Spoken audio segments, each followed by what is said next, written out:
ఆస్తి ఎంత ఉన్నను వారసుడే లేక వేదనతో నిలిచిన అబ్రహామును చూడుము. ఆశలే కోల్పోయి శరీరమే ఉడికిన అవమానాలెన్నో ఎదుర్కొన్నను. మాట్లాడే దేవుడే మౌనముగా నిలిచెనా, ఎండిన స్థితిలో జీవముతో నింపెగా. వేచి ఉన్న దినములే వ్యర్థములైపోయేనా, లెక్కకు మించిన సంతానమును పొందెగా.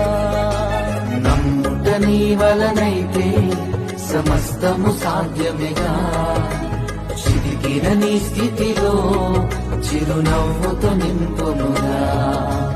నమ్ముట నీ వలనైతే సమస్తము సాధ్యమేగా, చిరిగిన నీ స్థితిలో చిరునవ్వుతో నింపుముగా. Download ShareChat.